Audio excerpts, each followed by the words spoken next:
Welcome back to the Raleigh Oaks Baseball Club here on OOTP 25. And folks, we are cooking here in North Kakalaki. My goodness. 53 and 46, 5 games out of first place in the Southern Division. How is this team doing it? Let's take a look at our team stats here. Remember when these were all 16s and 15s? Not anymore, baby. Look at this. Fourth in total ERA. The starters are down to 10th. They were 16th. Bullpen second best ERA, 7th in runs allowed. The WAR is not great, but we're raising it up here. Very Raisian type pitching staff, as we'll get into here. 7th in hits allowed, 5th in opponent's average, 4th in BABIP. We're giving up too many home runs still, but well, we're talking about positives here. Not striking out a ton of guys, but the defense has been much better as of recently, and in the bats, not quite second, but third most runs scored in the National League. Lots of single digits you're seeing here. Not a great base running team, but that's fine. And you can see here, we've really been on a run. We were 15 and 14 in May, 17 and 11 in June, and then here in July, we are 12 and 3. Just been on an insane run. You come out in July and you just win a series against Cincinnati in Cincinnati. You sweep the Cubs. You take out Miami in Miami. You sweep the Rays, and then you win a series against Atlanta. And now it's the All-Star break, and the Raleigh Oaks are cooking, folks. So what does this new look pitching staff look like? Well, take a look. It's a lot of followers. We're basically AJ Hinching it up right now. We are just managing to the max right now. We are going full Detroit Tigers down the stretch. Wilson Morales and Jorge Lozano are the only starters who are actual starters for us. Everyone else is a follower, and then we have 2 openers in our bullpen here who have been very good in those roles. So Morales, as you can see, has 101 innings pitched. He's been great. 2 WAR, we'll take that. Lozano starting to come up a bit here with the ERA. The FIP's still below league average, so we love to see that. Him and Morales have been solid. And then Jeremy Osborne, you can see here he's starting to play a bit better here. We look at his stats as a reliever. Much better than they were as a starter here in 6 appearances as a follower. And then Dave Havens, he's now into our rotation here because we have a couple injuries. He was in our bullpen. You could see here in Raleigh, his numbers looking good. He's never even started for us. He's just been always as a follower, so we can't even look to see what the difference was. But he's been getting the job done, as you can see with here, these numbers.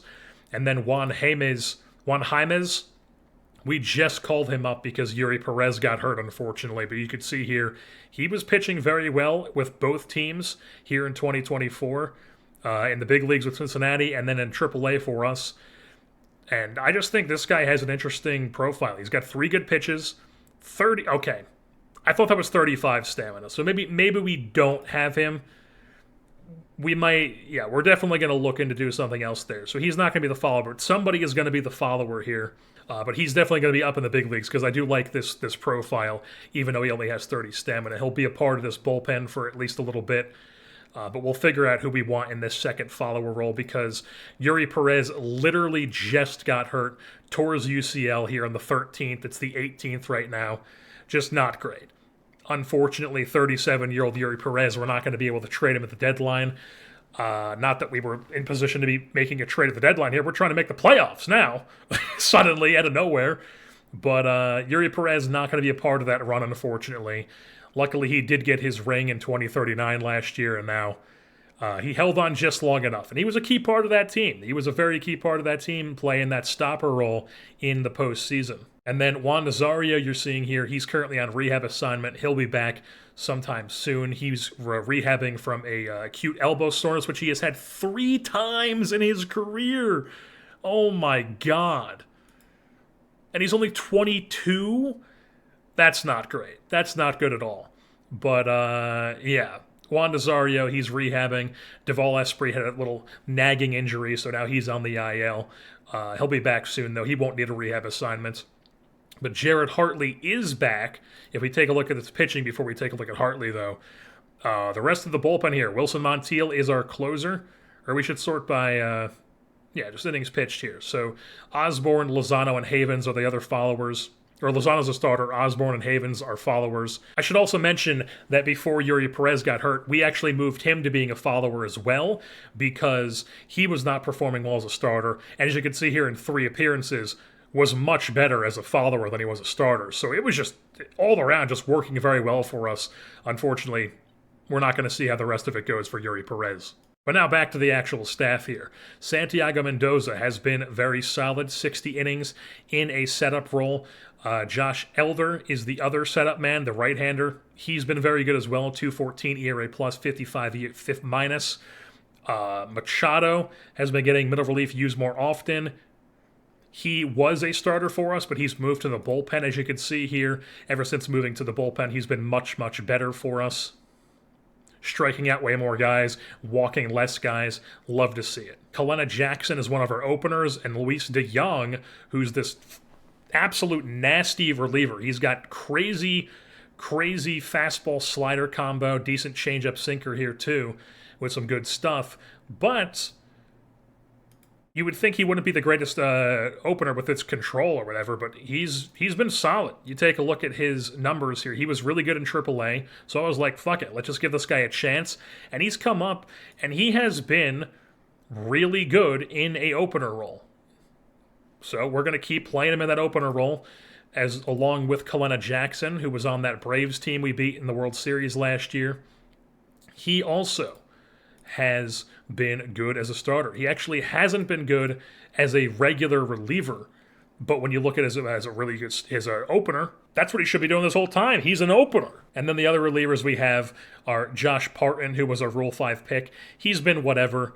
And then Alfredo Cornejo, he's been whatever as well. I think they've both been better as of recently. Yes, Cornejo has been much, much better in July. He got off to a really bad start in May, or April, was absolutely insane in May, bad in June, and now he's been much more calm and better here in July. While Parton, he also has been rebounding. Really bad April and May, but he's settled in, and he's started to be a decent reliever for us here, but he's given up way too many home runs here in July. We need to see that come down. And then I don't want to go over the whole team here, but just very quickly, 3 guys to highlight. Griego's back. He's got a 2 WAR. Edgar Ortega, he's got a 5 WAR, and we're in mid-July. Nesty Rojas has a 4 WAR, mid-July.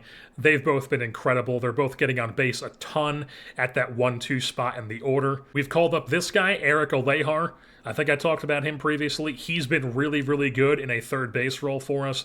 We'd love to see this continue for him.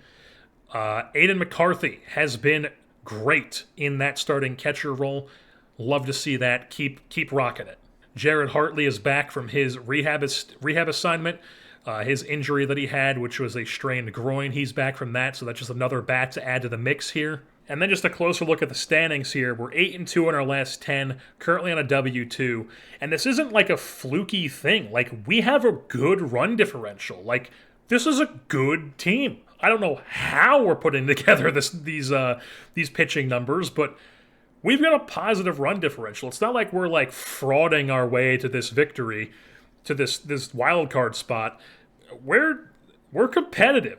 So Raleigh Oaks going to be looking to pick possibly some things up here at the trade deadline to hopefully bolster this team and maybe go on a playoff run, the first in Raleigh Oaks history. And if you take a look, obviously 4 teams make the wild card. Right now, we are firmly in that 3rd spot, and we're right behind the Blue Jays, and even chasing down the Braves is not out of the question. So, the Oaks, we're looking to make a playoff run here. Now, I'm not going to be trying to trade the farm and like make huge swings and whatnot, but I would say mainly it's probably going to be trying to pick up a couple pitchers that could help us along the way, maybe a starter or 2. Although I'm not opposed to just keeping and running this follower thing that we're going with because it's been working for us. But, maybe 3 followers is maybe too much. We might try to pick up 1 more starter at least, but pitching is definitely what we're going to be focusing on here at the deadline when it up comes. Who has ever said that? When it comes up? Alrighty, so we are here on July 31st. The trade deadline just went through, and we have made ourselves a couple trades to pick up a couple different pitchers. Now, the first things first, there wasn't really many starters on the block. So there were these two. The Dodgers guy who's a 65, who I guess I could have went after, but he was going to take like a huge package, and then plus the Dodgers are a team that's on the brink, which we will get into in a little bit here. But Ben Rice, we tried to go after him, but they were not interested. It was like anything I offered them, they were like, hey, give us like Griego. And I'm like, no, we're not doing that. And then you can see like this guy is wrecked. Not going to be picking him up. Bob Noon, we tried to go after him, but they were very stingy with him as well. Pitzer is on the IL, and he's probably going to come back wrecked off of that if I had to guess. And then it's just a bunch of 45s, which we did pick up a 45 guy, but just to show you guys, there were not a lot of starting pitchers available here on the block. And then when it comes to relievers, we did pick up a few of these guys from the Dodgers, because if we take a look at the standings here, the Dodgers are currently in a wild card spot. When I made trades with them, they were like 2 games out of a wild card spot, and they basically had their entire bullpen listed on the trade block. So I was like, screw it, let's just go after 2 of these guys, and we did. We made 2 trades. We picked up 3 players. So the first one we did was we traded Baptiste, who is a 45 potential prospect. He's whatever, could be something someday. Was never really going to play for us. As well as this guy who's 17 years old. You know, he could be something way down the line, but his range is definitely going to limit his ability to actually crack a lineup. So I had no problem moving on from those guys, and we picked up 2 veteran relievers who are on expiring deals. Cal Van Buskirk, who was on the Dodgers. He's an expiring contract. He has been shaky this season with the Dodgers, but overall in his career has been a quality pitcher before. A bit of a veteran guy now, but you can see here he has pitched in 4 2/3 innings for us since coming over, and he has been phenomenal in that short amount of time. So hopefully he can continue to do that for us down the stretch.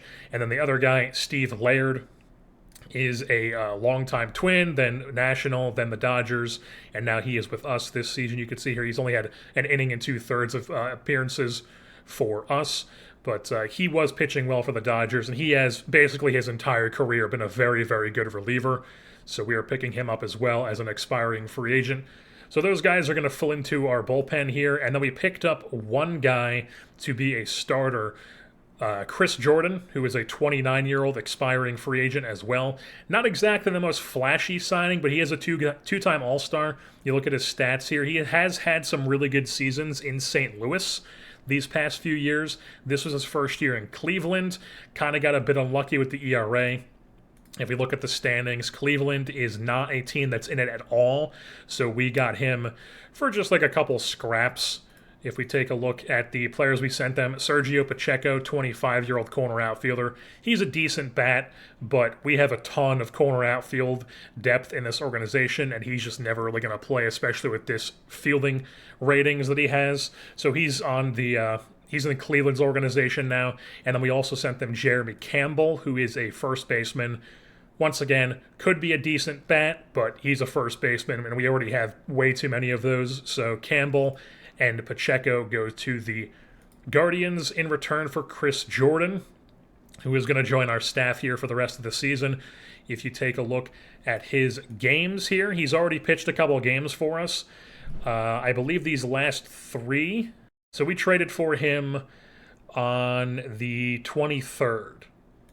So yes, on the 23rd, yeah. So these two starts are his last 2 starts. He had a really good start against Texas, and then he kind of got roughed up against St. Louis, which is his former team, isn't it? Yes, it's his former team.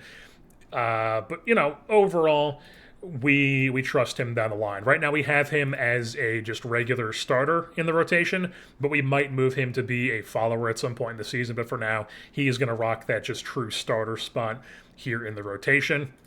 And if we take a look at the rest of the bullpen, it's Montiel, Laird, and Mendoza are the double-barreled setup combination. Van Buskirk and Elder are the 2 use more often relievers with secondary roles as stoppers. And then we have Parton, Machado, and Jackson, with Jackson as an avoid high leverage. So he just does not really get used in the bullpen too much, but he does get used as an opener because he's the only guy set to be an opener, and so far that has been working. So hopefully that continues for us. I'm thinking we might possibly waive and DFA Machado here, because he's a guy who just really hasn't been good for us. His ratings aren't the best. You look at his career stats here. He was like okay for them last year. He has not been good for us this year. He was not good for them 2 years ago. He was never good in Houston. You can see here he's a two-time champ in 2037 and 2038. But you look at his numbers from those years, and he was a complete liability for those teams those years. So Machado, not exactly a key piece by any stretch of the imagination. He does have no options, though, so if we do send him down, we're going to have to waive and DFA him. I doubt he gets claimed, but even if he does, it's whatever. And I think we are just going to go ahead and do that right now. So we're going to say Machado is going to get waived and DFA'd. And then I think it's either going to be Juan Jaimez gets a chance up here in the big leagues, because we could possibly use another lefty in this middle relief mix. Or we could go with somebody like Cornejo is an option as a lefty as well. We sent him down because he had a bunch of options. Now he only has 2 option years left. We did not use any of his options yet, so he's somebody who could come back up. We sent down Luis de Jong. He's somebody who could come back up as well. And then Juan Nazario is actually on a rehab assignment right now. So I think we're actually going to call him up just because he's good, and we would like him to be a part of the staff here. So yeah, that makes sense to me. Nazario going to come off his rehab assignment here, come back up to Raleigh, and that is what we're going to be rocking with. So yeah, we're going to go Nazario in the middle relief role, just normal usage, but he also has a secondary stopper role. Hopefully the game continues to keep using Kalena Jackson as the main opener, but if they don't, we'll take Nazario off because Jackson's just been nails in that role, so we want to keep using him in that role. Like, if you look at his previous few games here, it's just 2 innings scoreless, an inning and a third scoreless, an inning and a third, he gives up only 1 run, 2 innings scoreless, 1 inning, he gives up a run, but, I mean, he's been really solid. You look at his pitching splits here as a starter in the major leagues, really solid numbers as an opener. So we want to continue to use him in that role. But this is what we are going to be rocking with here down the stretch in our bullpen and our staff, and then the lineups have not really changed. One thing I will say is that Chris Risher, his time in left field is probably coming down to an end. He's going to keep playing there because he's our best option, and he's playing a good defensive left field. He's giving us this lefty-righty mix as well. But once Mr. Alfredo Medina, who is currently on the IL from the AAA team with a fractured jaw, once he comes off this IL, we'll probably give him a few games in AAA, and then I'll probably come up to the big leagues because I want this guy's bat in the big leagues, and it just makes sense to have this guy playing left field instead of Risher. And then look at that. National League Starter of the Month is one of our followers, Dave Havens. He picks up 5 wins, started 0 times. He gets Starter of the Month. Limited guys to 186 batting average. Just a really good month for Dave Havens. He's 11-0 on the season, so that's fantastic. And then the NL Newcomer of the Month was Luis Griego. He just tore things up. We look at his batting stats by month.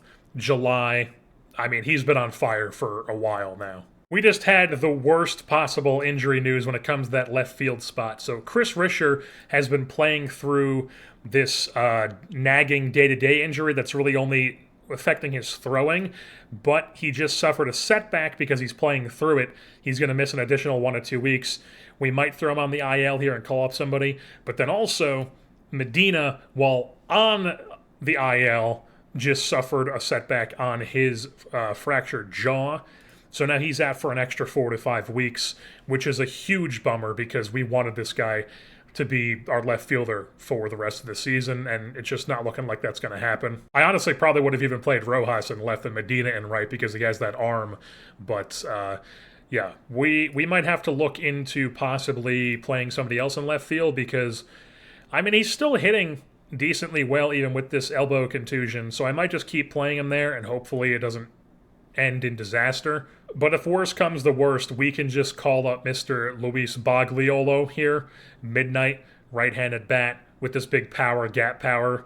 Definitely going to be a little bit of a not as good in left field, and he's obviously a huge liability when it comes to the avoid K, which is something that we're very good at right now. We avoid striking out, but if worse comes to worse, we might have to call this guy up. Just another check-in. It's August 29th. We're currently 78 and 57. It's been a bit of an up and down thing here. Like, we started off hot in this month, beat this White Sox series, won this series against Minnesota, won this Astros series, this swept the Brewers, won the Detroit series, but then we lost the series to the Guardians, lost the series to the Blue Jays, but then we swept Cincinnati and we swept Chicago back-to-back series. So we're starting to get back on track here, and we're definitely still on pace to be finishing as a pretty good team here. Another little check-in here right before the end of the season, folks. We have 95 wins. The Raleigh Oaks are the #1 team in Major League Baseball power rankings. I don't know what's going on here, but it's coming down to the wire. As we can see, we've already clinched a playoff spot, so have the Rays and the Braves, but we're really competing with the Rays here. We have 2 games up on them going into the last series of the season at Houston. We win one of these, we just win this first one, we should clinch. If my math works, let's see what happens. We lose, of course, 2-3. Chris Jordan goes 5 1/3, gives up 2 runs. Mendoza goes 2 2/3, and I guess gets walked off. Maybe not walked off, but in the 7th, it looks like he gave up a run. So yeah, we couldn't score enough. And yeah, let's go back to the schedule here. Can we get it done the next game? We cannot. That's not good. Kalena Jackson does his job, but Dave Havens does not. Neither does Parton. And now, we're only 1 game in front of the Rays, with 1 game left. If we lose and they win, we're going to have a... I don't know if I have the 1-game playoff selected, but I'm pretty sure I do. We might have a 1-game playoff. Hopefully it doesn't come to that. We have our ace going. We have Morales going. This is good. This is an important game, so we're going to watch the damn thing. The Raleigh Oaks here, taking on the Houston Astros, 1 up on the Rays, trying to hold on to this top spot in the National League Southern Division. Can we do it? On the road, top 1 here. Nesty Rojas, Griego, Duhan, Ramirez, Olalar, Hartley. Steve Griffith is our catcher because McCarthy got hurt. Risher's in left field, and Espry's at shortstop because Mike Rubin also got hurt. So here we are, top 1. They have Shamar. Is he Are they rocking an opener? Or is he actually starting for them? It's Shamar. Old friend Shamar. I can't believe it. Rocking in their rotation here. But anyways, top 1. Nothing going for us. Bottom 1.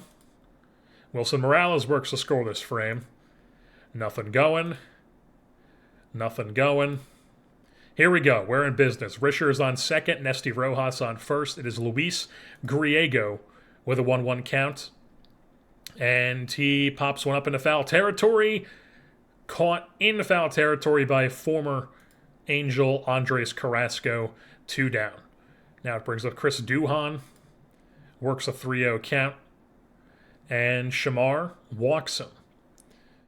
So it's bases juiced here for the cleanup man, Juan Ramirez. Take that first pitch. They just walked him on 4 pitches. Okay, so he throws a strike. 1-2. And Ramirez goes down swinging with the bases loaded. Nothing going in the 3rd for us. Nothing going in the 3rd for them. Nothing going on in the 4th. All right, here we go. 1st and 2nd, 1 out. It's Quintanilla Lazaria Quintanilla hitting for the Astros. Let's go after him. 0-1 count.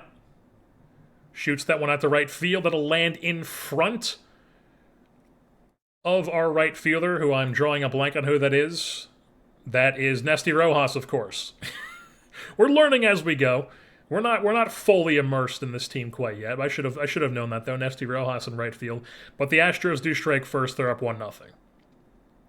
So can we get out of it from here? Full count to Walt Ramirez, ground ball right side. We get the runner at second base, but it will be beat out at first base. So runners on the corners here with 2 outs. Their 7-hitter, the shortstop, is up. 1-2 count to him. And he watches strike 3. So Morales does give up 1. Astros up 1-0. Top 5 now. And boom, we're cooking. Runners on the corners here, nobody out. Nesty Rojas up. I'm tempted to safety squeeze. We're going to do it at least one time. Rojas cannot get the bunt down. Now we're going to swing away. It's full count. And Rojas spits on ball 4. It's bases juiced. Nobody out. Brad last on the bump here. And Luis Griego in the 2-hole for us. Take that first pitch. Called strike. 3-1. Griego spits on ball 4. That's a bases-loaded walk. That'll bring in a runner. It's now 1-1 here in this ball game. Still nobody out. Brings up Chris Duhon, the DH on the day. Also works a 3-1 count.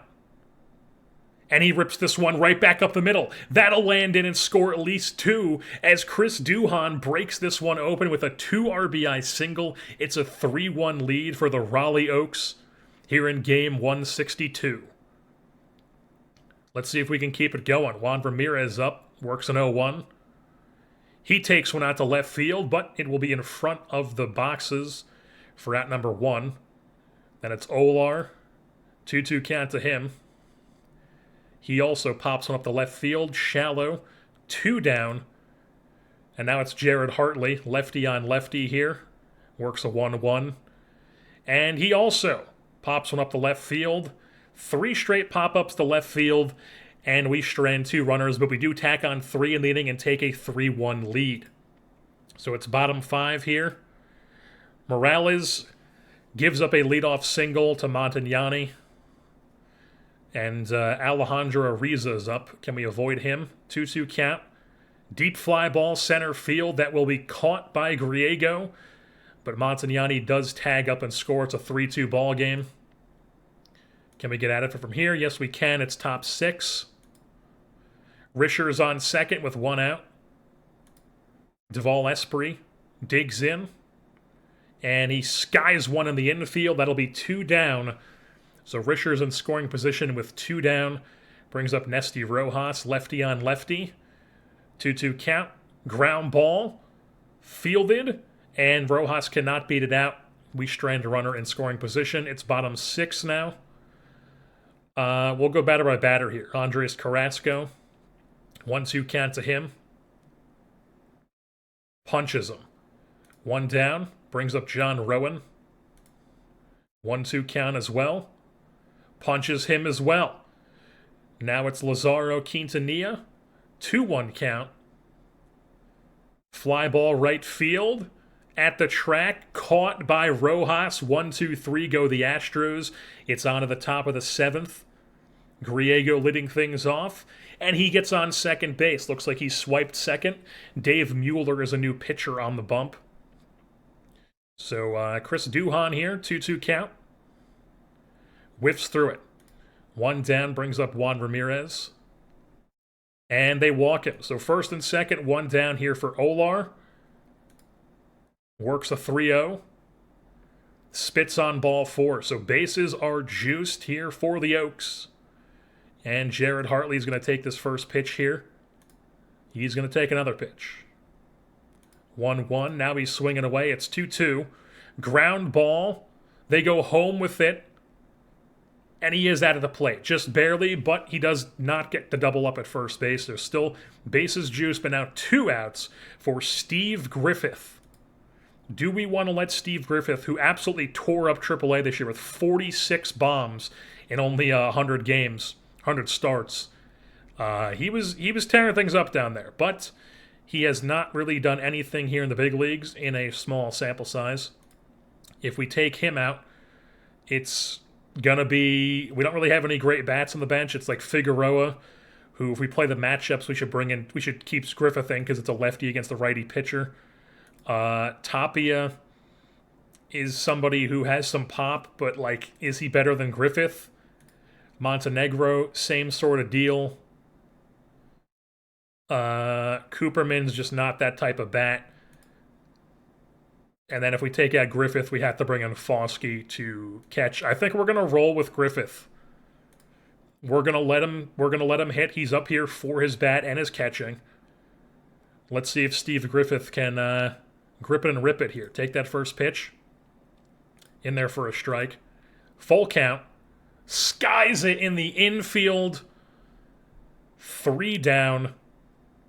But the Oaks still have a 3-2 lead as we move things on to the bottom half of the 7th. And we're now going to take Morales out of the game. And we will bring in... It's lefty, righty, lefty. So we're going to bring in Juan Jaimez out of the bullpen. See if he can work a scoreless frame. He gets himself in a bit of trouble here. So runners on the corners, 2 outs. Leadoff hitter. It is a lefty, though. Here comes the pitch. Ground ball left side. Charging as Hartley. Fires the first. 3 down, and Jaimez works the scoreless frame. Move things on to the 8th. New pitcher on for the Astros. Griego on third base here with 2 outs for Chris Duhon. Williams, Summers on the bump. 1-2 count. Here comes the pitch. Whiffs through it. Nothing else going for the Oaks. We move things on. Bottom 8. Righty, lefty, righty, but I think we want to bring in somebody more. This is their bullpen. We want to bring in maybe Laird. He's a 1-inning guy. Yeah, this is Laird. We're bringing in Laird for the 8th in a 1-run game. Can he get a scoreless frame? Also, I'm just realizing we scored 1 in the 8th and didn't even see. So this is actually a 2-run game. Laird gets himself into some trouble here. Runners on the corners, 2 outs. Walt Ramirez at the dish. Go after him. 1-2 count. Ground ball right side. Easy play. Laird works to scoreless frame. We move things on to the top of the 9th. Nothing going for us. It's now bottom 9, and we're bringing in the closer. Mr. Wilson Montiel on to shut the door here in the 9th. Can he get it going? He gives up a solo shot, but it's 2 outs. Let's just see what he does to Polito here. 0-1. Plunks him. My God.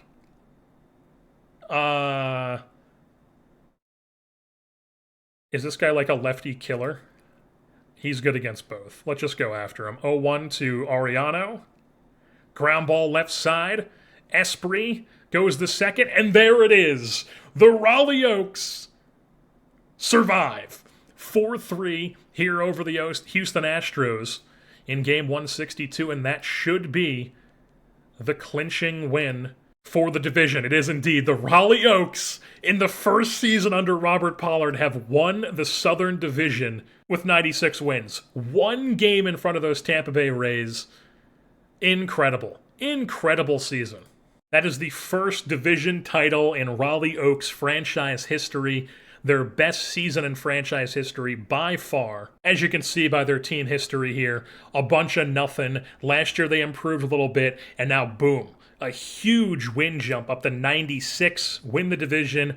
We're rocking and rolling here. And this wasn't no fluky team here. This was not like we somehow just went on a miracle run. This was a damn good baseball team, a 163 run differential. The Marlins had a down year.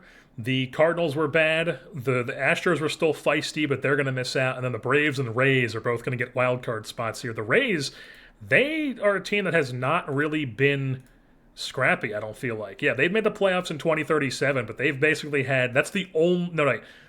So they made it in 2024, then again in 2028, and then they had a huge gap, 2037, and then they haven't made the past 2 years, and now they're going to make it again this year. So this is going to be their 4th playoff appearance in the entire time we've been doing this sim. And I should also mention that our 163 run differential was second best in all of baseball, only behind the Los Angeles Angels, who won the Pacific Division. Let's just take a quick look at this team here. I don't know who Juan Fuentes is. They traded for this guy from the White Sox, and he has put up a 6 WAR Okay. So I guess Doors is not their shortstop. They're playing Suzuki in center? Look what they've done! They've massacred my boy! What are you guys doing? Who's Devin Goodman? They signed a wrecked guy? And I guess he's been good, but I mean, like, why? Where is Aquino? Oh no, Aquino got hurt again. I mean, he was good, but did he have a bunch of nagging injuries again? Yep, there it is. Two-day, strained oblique, which has probably been for quite a bit. Canalate fractured his cheekbone as well, but he put up another good season when he was playing. Pimentel won. Oh my God. Pimentel's going to win Cy Young. They unleashed him. They stopped doing the thing where I was very conservative about giving guys very strict hooks out of the rotation. They were just like, hey, let our guy cook here. And he threw 227 innings with a 2 ERA. Yeah, Ernesto Pimentel's going to win Cy Young in the American League. But anyways, we're not controlling the Angels anymore. I was just curious to see what their team was looking like. We are the Raleigh Oaks. And we have had a couple injuries here, as you can see. Obviously, we know about Yuri Perez. Juan Nazario and Aiden McCarthy are both back now, which is great to see. But Edgar Ortega only has 2 days left. We should be able to... We will be able. We should be able to squeeze Ortega and Ruben onto the playoff roster here before the DS starts. Rokes was never actually on our team, but Ortega and Ruben. So all these guys, we should be able to get our full actual lineup here back onto the roster. So that is good to see. And we could just take them off the IL right now, and we should be able to put them on the postseason roster. So, yeah, let's just take a look at what our team looks like here. Or we should take a look at the team stats first. So, just this incredible run ever since July. 19-6, 19-9, 17-8. I mean, you're getting single-digit loss months, three in a row after this dreadful April. Imagine what we would be doing if we didn't have this 9-18 April start. I mean, just crazy. Second batting average, second in slugging, third in OBP, first in OPS, WAR, WOBA, and runs scored. The best offense in the National League. Even with these injuries, all these young guys just coming up, scoring a bunch of runs here for us. The Raleigh Oaks killing it. Third in hits, extra base hits, fourth in home runs even, seventh in walks, fourth in strikeouts. The base running started coming around towards the end of the season. And then even the pitching has totally shifted. Remember, this was all 15s and 16s that first month? It is not that anymore. The worst thing we have is tied for ninth in home runs allowed.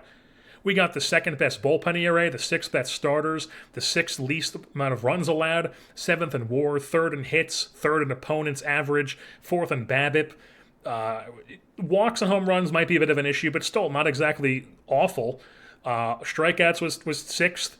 And then we had the best zone rating among the National League teams. So the Raleigh Oaks cooking here in Season 1 under Robert Pollard. We take a look at this new look pitching staff, sort by innings pitched here. Wilson Morales puts up a 4 WAR you round up. Solid year for him. Love to see it. He continues to establish himself as the best starter here in Raleigh Oaks history. Chris Jordan, he came over at the deadline and he was great. He was great at the deadline, really just started to turn on the rest of the season. I think he was kind of meh in July. He was pretty good in July. Got a bit unlucky in August, and then he was just nails in September.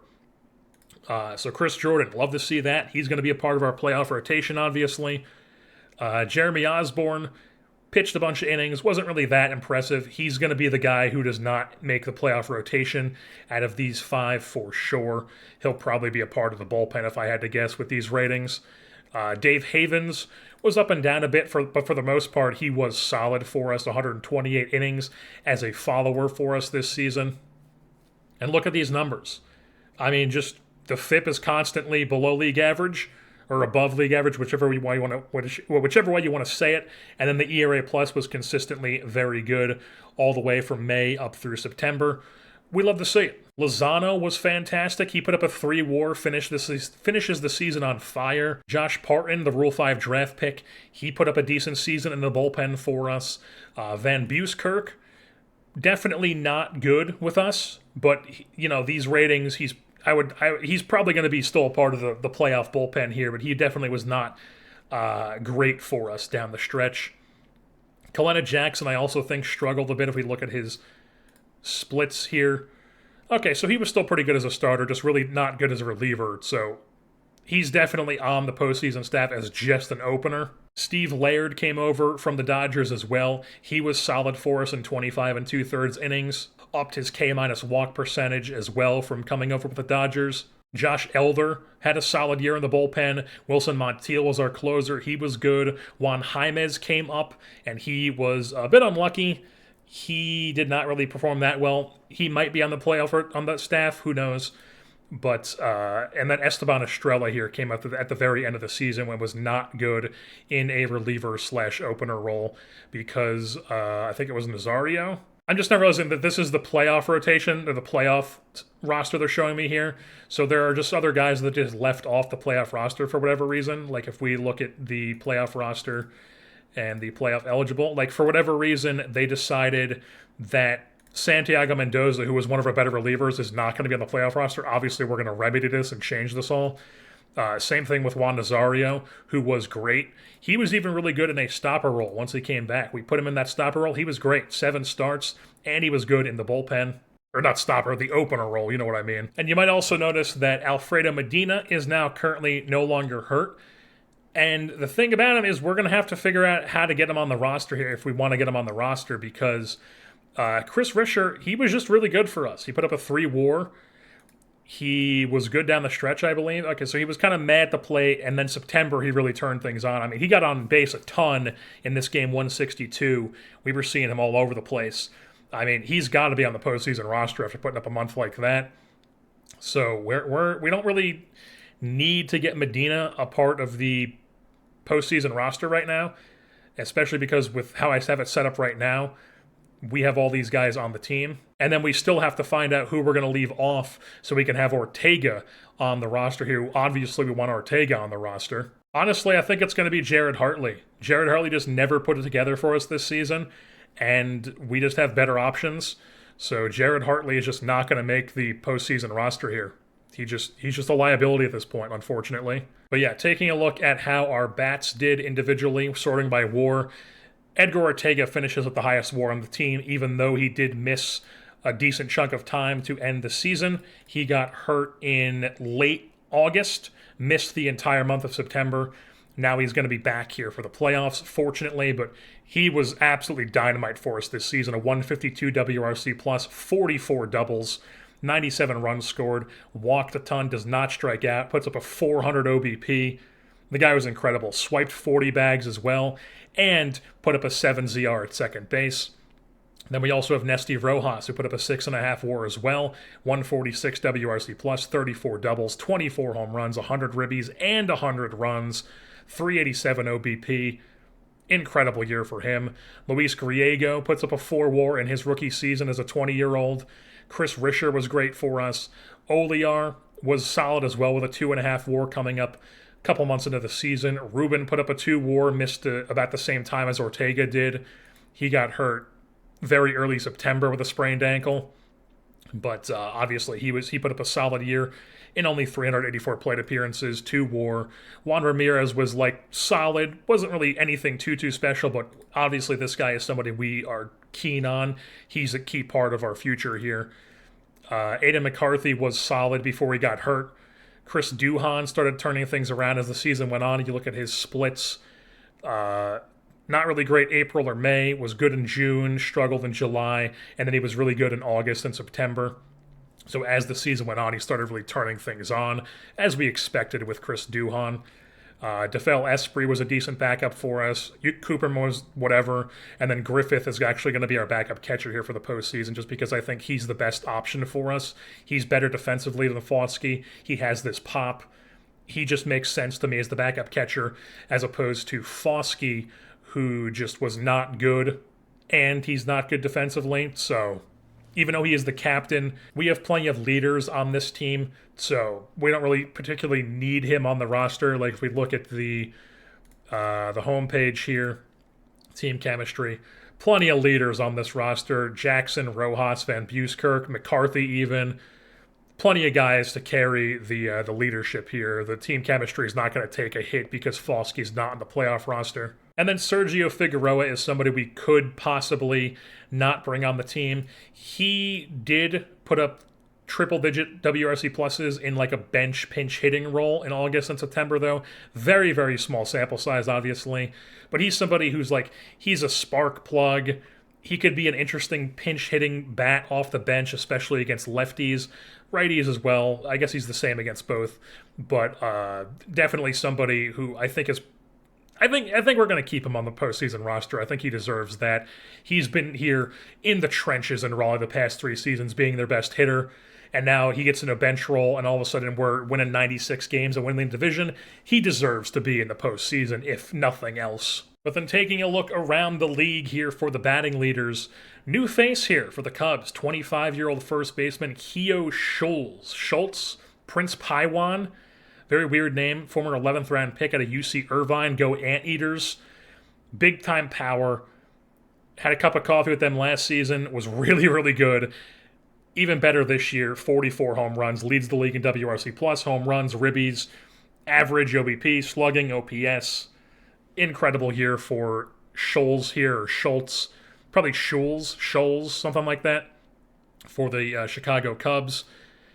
He's all over the place in this leaderboard here. We've got Ortega and Rojas, both top 5 in OPS, both top 5 in WAR. Rojas tied for the league lead in runs scored. Ortega and Rojas, both top 5 in triples. I mean, Ortega missed the whole last month of the season, and he had the most triples, tied with the guy from Washington here in Major League Baseball. I mean, that's insane. Rojas did get caught stealing quite a bit, which is unfortunate, but probably just got a bit unlucky because he has some really good base running, so you don't think he would get caught that much, but I guess he did. Ortega finishes top 5 in stolen bases. Ortega top 5 in counting walks, doing some Juan Soto type shit. Griego leading the league or second in the league in sack flies.